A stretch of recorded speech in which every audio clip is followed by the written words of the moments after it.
Yeah, I effed up. I have taken a lot of running backs just because I thought that they were talented, not considering enough the situation that they were going to be in this season. I'm going to dive in deep with how important the situation is for the running back position in fantasy football, specifically focusing in on points scored in the overall offense and see how that dictates what the running back ceiling may be, what the running back's floor may be, and the overall median expectations. Now, I do want to preface this with saying, no, just because a running back's in a bad offense doesn't mean you can't draft them at all. At the end of the video, we are going to dive into those guys that should be in horrendous offenses like Rhamondre Stevenson that I've drafted a decent amount of, even if the historical data says it may not be a great idea. So what I wanted to do before we look at those running backs is I wanted to get a sense of how productive can a running back be in fantasy if they are in a bottom five offense in the NFL. Now, how we are dictating a bottom five offense in the NFL is going to be very simple. We're going to look at the teams, the total points that they scored, and look at the bottom five teams each season. Look at who the top finisher was at the running back position in fantasy. Look at where they finished, and we can draw a ton of conclusions. An example that we have from this past year, the worst offenses in the league were Carolina, New England, the Giants, the Jets, and the Steelers. Here, if we're looking at their fantasy options, you had Chuba Hubbard, Rhamondre, Barkley, Brees, Jalen Warren, finishing at 35, 29, 9, 7, and 33. So hell, we have two guys here finishing inside the top 10. Does that mean that we can consistently draft running backs in bad offenses? Not necessarily. Let's dive a little bit deeper. Let's just run through speed run the last 10 years. 2022, you have Latavius Murray, Dameon Pierce, Jonathan Taylor, Breece Hall, Derrick Henry. You had two finishers inside the top 10 here as well. That's great. 2021, you have James Robinson, Barkley, Rex Burkhead, Christian McCaffrey, Michael Carter. You had one running back inside the top 10 with CMC. 2020, you had Frank Gore, Wayne Gallman, James Robinson, Joe Mixon, Melvin Gordon. One guy inside the top 10 with James Robinson. 2019, we had Adrian Peterson, Lev Bell, Joe Mixon, David Montgomery, Philip Lindsay. Nobody inside the top 10. The best finish here was Joe Mixon, RB18. 2018, David Johnson, Leonard Fournette, LaShawn McCoy, Adrian Peterson, Marshawn Lynch. I mean, look at the names that are there. And yeah, they weren't really league winners in fantasy just because how bad their offenses were. 2017, we had Duke Johnson, Orleans Darkwa, Frank Gore, Jordan Howard, Kenyon Drake. Nobody inside the top 10. 2016, Todd Gurley, Isaiah Crowell, Matt Forte, Jordan Howard, Lamar Miller. Only one finisher inside the top 10. It wasn't Gurley. It wasn't Forte. It was Jordan Howard out of all running backs. 2015, you had Todd Gurley finishing inside the top 5. And in 2014, you had everybody looking like a straight up bum. So this was a ton of random crap just thrown at you. I completely understand. Yeah, these are just a bunch of random names. So let's instead just dive into the raw numbers. So there are 50 total running backs that we looked at in these horrendous offenses that finished on the top of their team. You had 26 of them finishing as top 24 options in fantasy. Immaculate. So if you are a starting running back in a bottom 5 offense in the league, you still have about a 50% chance to be a top 24 RB in fantasy. You can still be a RB2. That's really good, dependent on where you're drafted, of course. Now, where we get to an interesting situation is looking at the upside that these running backs actually have. You have 10 running backs finishing as RB1s or better. It's going to be a top 12 finish. That's good for 20% of the time. You will have a running back coming from a bottom 5 offense finishing inside the top 12. Not great. But where it gets really bad and really frustrating is you only have 2 examples of running backs from bottom 5 offenses over the past 10 years. That's 4% of all the running backs in the sample that were able to finish as top 5 players. That was Derrick Henry 2 years ago in Tennessee, and that was the 28th offense. It's not like it was the worst offense in the league. And then you had Todd Gurley doing it back in 2015 with the Rams, who were the 29th worst offense in the NFL. So those were the 2 historical outliers that we have seen. Arguably, in the case of Derrick Henry, Hall of Fame level talent at the running back position. I don't know if we want to give him that mark, but obviously phenomenal player. And then we had seen Todd Gurley in a good offense absolutely break fantasy football and post like a 30% win rate, like the craziest win rate that I've ever seen. So it can be done, but it is extremely rare. And when it is going to happen, It can't be a bottom 3 offense in the league, and it has to be one of the most talented running backs of all time. And I know it's aggressive to call Todd Gurley that because his career was short, but when it was on, I mean, he was shining bright like a diamond, as Rihanna may say. Now, let's go and let's look at the current projected bottom 5 offenses in the NFL this season. Now, of course, this isn't just how I'm randomly feeling. It's not that, oh my gosh, I don't like New Orleans, so they're a bottom 5 offense. No, we're not going to do that. Instead, we are actually going to look at Las Vegas implied team totals. This is available because what happened this past, I want to say 2 weeks ago, what happened when I was in France, is you had Las Vegas sportsbooks putting out over-unders for every single week of the season. And if you just do some simple math, you look at the spread, you look at the over-under, you can see exactly how many points Vegas sportsbooks are projecting these offenses to score. You add them all up, and then you get a concrete number at the end and a ranking of team offenses according to Vegas sportsbooks. And if you're new here, I'm of the opinion that Vegas knows more than you do. Vegas knows more than I do, and we should really take their information and use it to our advantage. So the bottom 5 offenses projected out are going to be the New England Patriots as the worst offense in the league. Then the Denver Broncos is the second worst. The Carolina Panthers is the third. The New York Giants is the fourth. The Tennessee Titans is the fifth. And then you have the Raiders, the Commanders, the Steelers, the Saints, and then Minnesota. But we're going to be focusing on the bottom 5 here, specifically when it comes to their running backs. So let's first look at Rhamondre Stevenson. Now, previous to Rhamondre Stevenson's contract extension, to be completely honest with you, I wasn't drafting the guy. I was sitting here going, okay, no Belichick. This is going to be a really bad offense. We don't necessarily know how this coaching staff's going to want to deploy these running backs. They bring in Antonio Gibson. We see that running back's very difficult to project out volume from a year-to-year perspective outside of the guys at the very top. So I don't really know he's going to be used. He's in a bad offense. I have no interest. But then Rhamondre Stevenson gets freaking paid, and all of a sudden I find myself, I'm going to draft this guy in Underdog best ball drafts.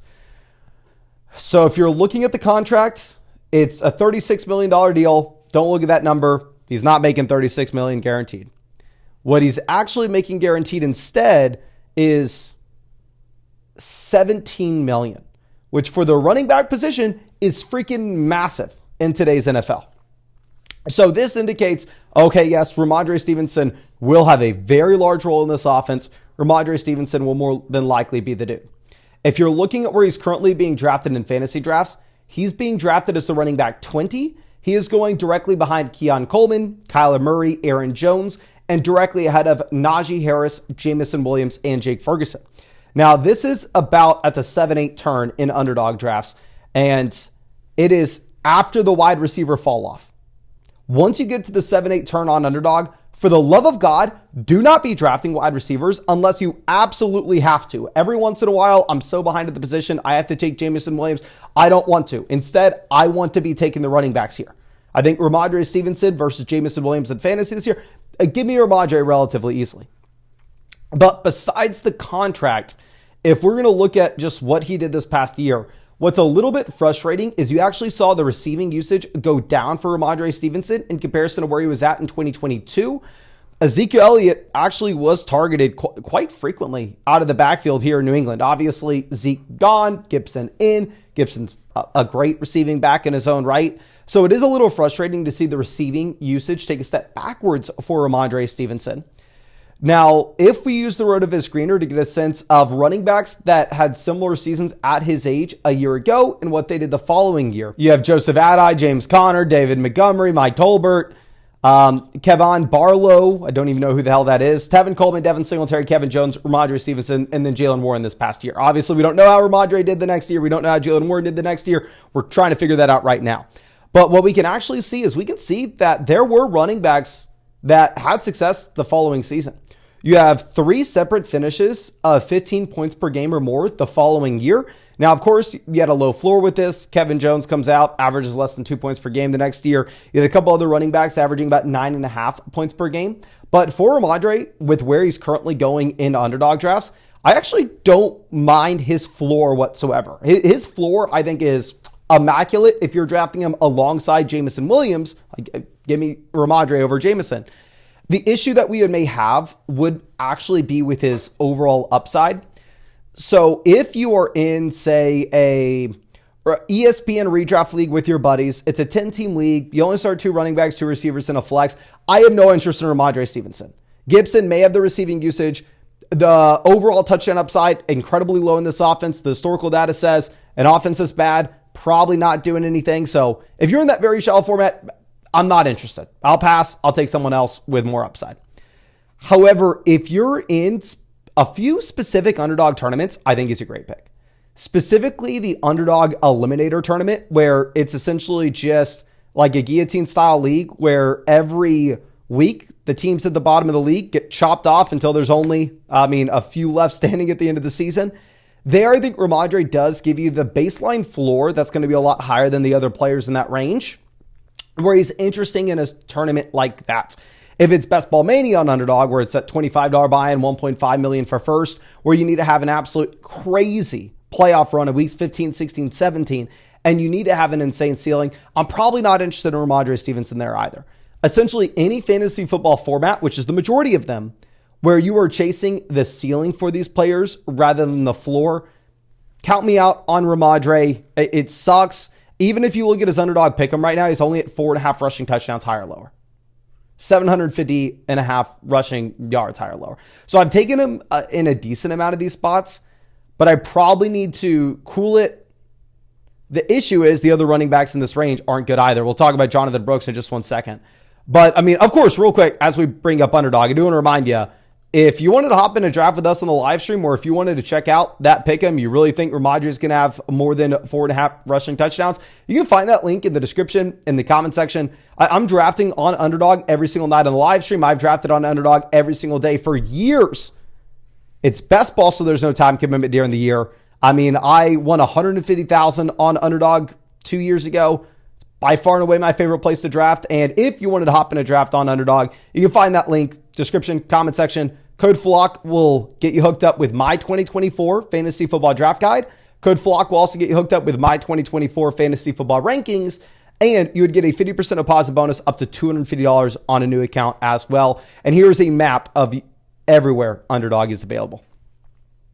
But let's move over to our next guy. This is going to be Javonte Williams. So the Broncos are currently projected out to have the second worst offense in the league. And Javonte's falling in drafts right now. If you look at his Underdog ADP, Javonte Williams is RB32, but this is lower than where he previously was going. He's alongside some of these other running backs in bad offenses. He's alongside Tajay Spears. He's alongside Devin Singletary. And with Javonte Williams on paper, you look at this depth chart, you go, okay, yeah, he's the starter. Cool, lock and load. But the issue is with running backs in this range, where you look at Javonte and we can say, okay, it was a different coaching staff in town whenever he was drafted. Plus with Javonte Williams, he has not been able to cement himself as a super talented running back. He's shown flashes, but that's really just been it. You go back to where he was last year. He had a PFF grade at 63.5. This is a running back that was very inefficient. He averaged 13.5 carries per game, but only 48.5 rushing yards per game. He averaged 3 receptions per game, but only 14.5 receiving yards per game. And I'm not sitting here trying to say that Javonte Williams is a very bad running back by any means. I'm not saying that at all. I'm just saying that he hasn't been good enough at the NFL level yet for us to be able to confidently sit here and say, okay, yes, he is the full-blown starter. Jaleel, Estime, they have no shot to do anything. Because what could happen is Jaleel could come out here and he could squeeze Javonte from a receiving standpoint, and Estime could squeeze Javonte in first and second downs. This could turn into a 3-down running back by committee and one of the worst offenses in the league.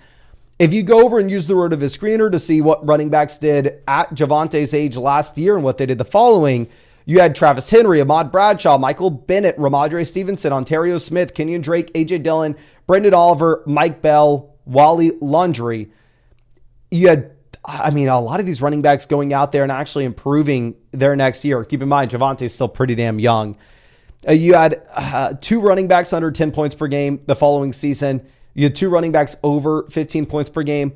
So if you look at the expected range of outcomes with Javonte here, I think it's not bad. And if he continues to fall, even though I definitely think that there's a very serious concern that he's in a running back by committee and one of the worst offenses in the league, Specifically on Underdog, with where he's being drafted as the RB32, I'm completely fine with it. Now, the issue is going to be, if you're going to look at where he's getting drafted in ESPN Redraft League, there he's the RB33, so it also seems like a decent price point. Just my issue with it is I don't see him turning into a top 5 running back in fantasy. It seems like the probability of that happening based off the historical data that we have is slim to none. You're either going to need the Broncos to be significantly better than they are currently projected out to be, or you're going to need a Javonte late career breakout for him to prove that he is a Derrick Henry, Todd Gurley level. I don't think that's in the range of outcomes. I don't think that's a possibility. So drafting Javonte as an RB3 and Underdog, and then he turns out to be an RB2, love it, profitable pick. If you do that in your 10-team ESPN league, it doesn't matter. If you draft Javonte at RB33 and he turns into the RB20, ultimately you can get that production off the waiver wire from a week-to-week perspective. So in your shallow redraft league, I'd prefer focusing on more upside, but in Underdog, I think it's a fine pick. And then, if you look at his Underdog pick him right now, he's at 625.5 rushing yards for his higher lower on the season. Now let's go over to Jonathan Brooks. Jonathan Brooks currently being drafted as RB22 on Underdog. If you look at where he's being drafted in your ESPN league, same spot, RB22. With Brooks, I've been taking him a lot in specific Underdog tournaments. Let's talk about the profile of the player. This is someone that has 3-down size, and this is someone that has receiving upside. You go back to where he was last year at Texas, and in 11 games, he had almost 300 receiving yards. He had 25 receptions, big plays. He was a phenomenal receiving back at Texas. Obviously, we didn't get to see him freshman, sophomore year because he had to play behind Bijan Robinson and Roschon Johnson. Not his fault. We didn't get to see his testing numbers at the NFL Combine. Big reason being the torn ACL, which is something we're going to talk about in just one second. So when you are looking at Jonathan Brooks, I personally believe that from a talent perspective, a lot of upside. I think that this could be one of the best running backs in the NFL 2-3 years from now. But if you're looking at the situation this season, Jonathan Brooks is going to start off extremely slowly because this is a rookie running back, which we know typically these rookies are going to start off slower, coming off a torn ACL. So you have the double whammy where Jonathan Brooks isn't at rookie OTAs. It's not like he's out there crushing, impressing the coaching staff. It's going to be a little bit of a longer process with Jonathan Brooks. So if you were looking at, say, drafting him in your regular league and you're wanting to start on week 1, week 2, week 3, week 4, week 5, week 6, it ain't happening. Okay. The only instance that you can draft Jonathan Brooks this year comfortably at his ADP is one, if you are able to take Jonathan Brooks, and I've seen some of this on ESPN, I've seen some of this on Yahoo, I've seen some of this on NFL Fantasy. If you're able to throw him on your IR, even if he's just out from a game and it's not the PUP list, if you're able to do that, sure, take him. He's not wasting a roster spot. But if you're in that casual redraft league and you have to put him on your bench, and all of a sudden it's a dead roster spot for you, where we're just going to be rostering this guy 8 weeks, hoping he does something in week 9, it's going to hurt you more than it would potentially help you. Avoid him. There's no reason. So it's very important to understand your league settings. The second thing, if we're going to look at Underdog drafts, which is what I'm drafting right now, that eliminator style contest that we talked about previously, where you need points in weeks 1, 2, 3, 4, 5, so you're not going to get knocked out of the tournament, there it makes no sense to take Jonathan Brooks. There, Jonathan Brooks is not going to be giving you production. Instead, it's going to be Chuba Hubbard, and by the time Brooks breaks out, you may not even be able to use him. So specifically where I am taking Jonathan Brooks is not in regular redraft leagues. It's not in eliminator style contest on Underdog. It's not going to be in the marathon on Underdog, which is cumulative scoring. Instead, Best Ball Mania, I do believe, is a great spot where you can take him, bank his big play upside, specifically as a receiver as well, for the final 3 weeks of the season. I'm sure y'all have heard it time and time again. If you're in like Best Ball Mania on Underdog, it's a $25 buy and $15 million prize pool. What you need to be focusing on as your number one goal is points in weeks 15, 16, 17. Those points are worth exponentially more than they are at the beginning of the season, which is why in that tournament contest in particular on Underdog, give me Jonathan Brooks. I'll take him. Give me Nick Chubb. I'll take him. Obviously, I don't want him on the same team, but I'm willing to take those injured guys that have the upside for later on in the year. So it's very important to understand your league and if you want that back half production from Brooks. Now, let's go over to Devin Singletary. Devin Singletary is being drafted like essentially neck and neck with Javonte Williams right now. His underdog pick'em is at 750.5 rushing yards, 4.5 rushing touchdowns. And if you look at what Singletary's done over the past 3 years, he has been on the decline in terms of his raw fantasy points, going from 10.5 to 9.9 down to 9. If you're looking at where the drop-off has occurred, it really hasn't been running the football. I mean, he's been hovering around 51 to 53 rushing yards per game, incredibly consistent. The receiving usage has fallen off just a bit. The touchdown volume has fallen off just a bit. What's going to be interesting, though, is this is higher than where Singletary was drafted last year, because keep in mind, last year going into the season, he was the perceived backup behind Dameon Pierce. This year he's the perceived starter based off the contract that he just got to go to New York.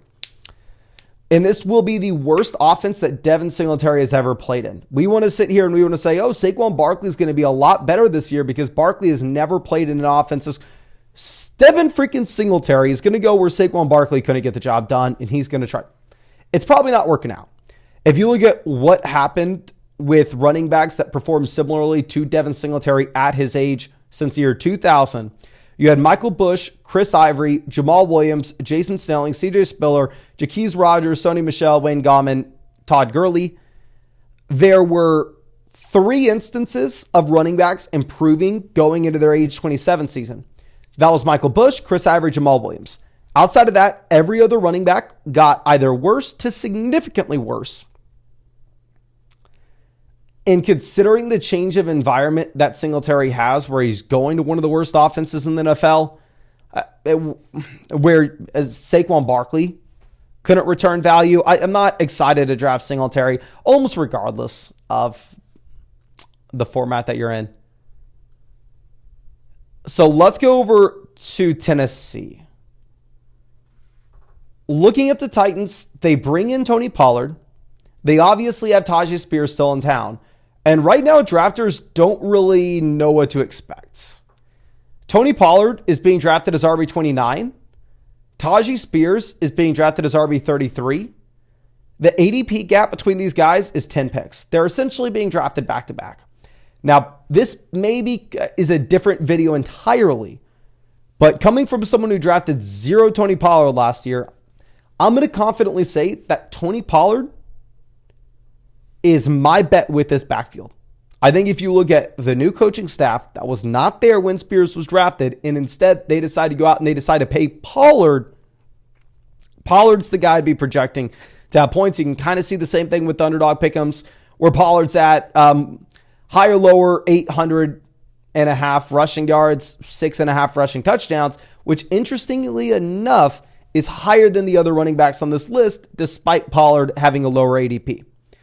If we go ahead and we look at what Pollard did at 26 last year and how it comps to running backs historically, you had Lamar Miller, Andre Brown, Sean Green, Michael Pittman, Kareem Hunt, Jerome Harrison, Marion Barber, Nick Goings, Tony Pollard, Zach Moss. Obviously, we don't know how Pollard and Zach Moss are going to do in 2024, but we can look at the other running backs and we can say Lamar Miller stayed about the same, but every other running back got worse to significantly worse going into their age 27 season or 26 season, whatever the hell it is. Pollard doesn't have much room to go down, averaging 11.5 points per game last season. This should be a significantly worse offense. Spears is more likely than not going to have a role here, even if I'm expecting Pollard to be the starter. So what I would be looking at how to play this running back room is I think going back to like the Underdog Eliminator tournament, where you just need a high floor with your running backs. You just need guaranteed touches, and we don't need any crazy production from a week-to-week perspective.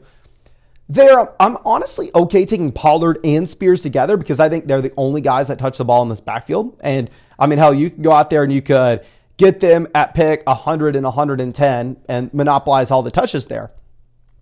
So in a format like that where you're incentivized to chase the floor, sure, I'll take the Tennessee guys. However, going back to what we were talking about previously, I just don't understand the appeal of taking these players in bad offenses in the formats in which we need to be chasing the ceiling. So looking at ESPN in particular, Let's see where Pollard's going right now. I mean, Tony Pollard there is RB32. Spears is RB34, so pretty much right in line. But yeah, I would much prefer going with like Zach Moss, just because I think based off the touchdown upside in Cincinnati in comparison to the touchdown upside in Tennessee, Zach Moss does have more upside.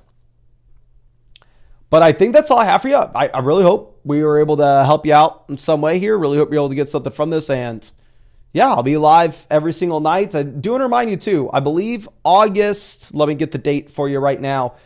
August 22nd, we are having a Flock Fantasy meetup. I will be there. Bunch of fantasy football YouTubers will be there in Austin, Texas. More details to come, but yeah, start making your plans to get to Austin in August. But yeah, I think that's all I have for you. Appreciate you. Really hope you have a great day, and really hope I get to draft with you in the live stream later tonight.